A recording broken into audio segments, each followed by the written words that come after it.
y'all, it is Nikki. Welcome back to the channel. I'm gonna try to do this video with a tea in my hand, but we will see how that goes because y'all know I'm a hand talker. This past week was a week of sort of drafting, but mostly rewriting. I realized that one of the drafts I have on the go has some pretty serious plot issues that I needed to work out. Now for me, that always makes me feel like this really strong sense of urgency and like the need to do it quickly. So I often fall into the trap of doing like knee-jerk edits where it's like, okay, I need a solution. I need to just like smooth over this problem so that people don't trip over it while they're reading. What is the fastest way I could do that? And then you end up doing these kind of like little quick fixes that probably aren't the best solution to the problem, but they're fast, and so they make you feel like you're accomplishing something. However, oh, look at me just spilling tea all over myself. I'm already failing. Well, I think we made it a solid 45 seconds, so we'll call that a win. Anywho, this week I decided I'm not going to do that. I'm going to take time to actually just plan and not even touch my draft. I wasn't on my computer for like a solid 3 days. I was just doing notebook work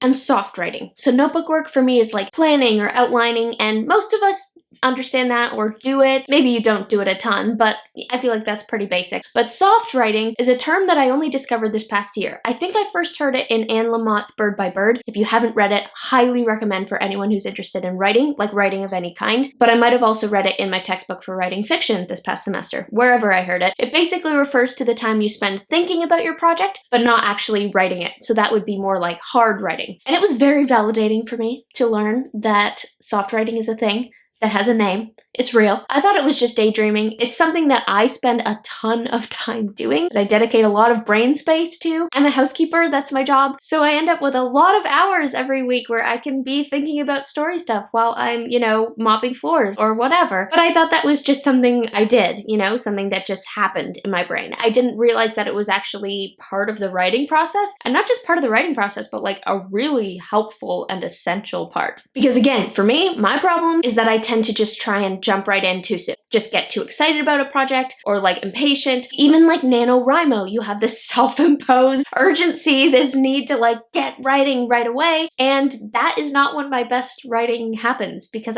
my brain doesn't work that way. I need planning time. And you'd think that I would have figured that out sooner instead of just fighting it for so long. But now that is going to change because I've realized something about myself as a writer. Not just that I need time to plan or time for soft writing, but that's actually the part of the process that I enjoy the most. Soft writing and outlining, that's the fun part. Hard writing, for me, is the work part.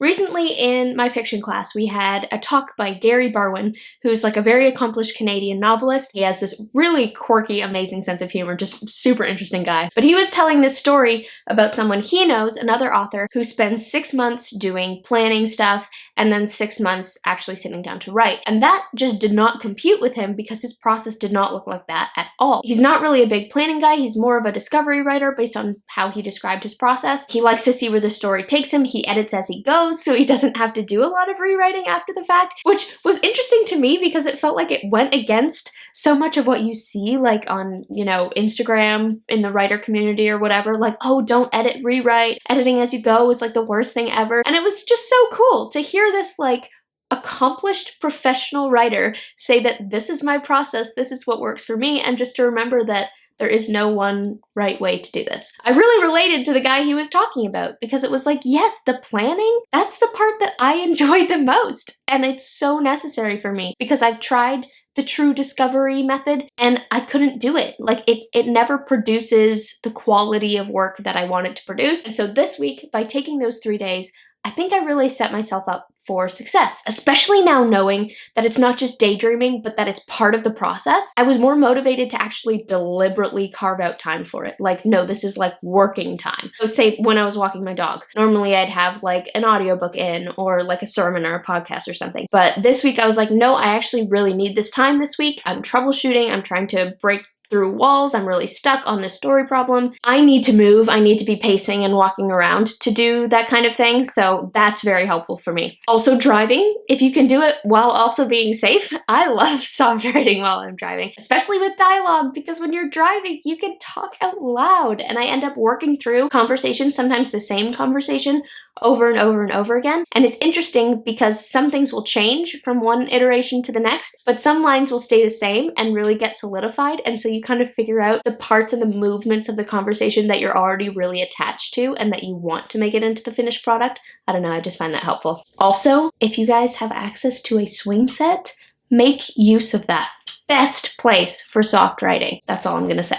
That time was a lot of fun because that's the part of the process I enjoy. It was also nice not being on my computer for those couple days. That's the one thing that I really, really don't love about my writing process, is that I know that I need it to be on the computer because it would just slow me down way too much if I tried to like handwrite or like typewrite it. But I really do hate staring at a screen, so it was nice having a break from that. But that aside, when I actually did sit down after those days to just bang out this chapter that needed to be completely blown up and rewritten, it really didn't take me very long because I knew where I was going. I had already walked that road in all my soft writing, so I really didn't have to like think about it all that much. It was a productive and efficient afternoon. Way more productive and way more efficient than it would have been if I'd tried to just like muscle my way through it and figure it out as I went along. But that's just me. Do I wish that I had started embracing this part of my writer personality sooner instead of fighting it? Yes, but sometimes you do have to just make the same mistake a gazillion times before you're motivated to do something different. And sometimes a breakthrough is as simple as learning to embrace all parts of the process, not just the part that feels like it's the most important or the most productive. I know that this is what I need now. I know that in order to produce good writing and to do it in good time, it means investing time beforehand. So instead of trying to conform my process to what I think the ideal process looks like, I need to just like accept that this is what I need and build my routine around that. An extra perk, if this is what your process looks like, the next time somebody accuses you of daydreaming or not being productive, you can just kindly inform them that this is work and politely ask them to move along so you can get back to it. Thank you for watching this video, guys. I hope you enjoyed it. And as always, do not forget to spend some time in the clouds today.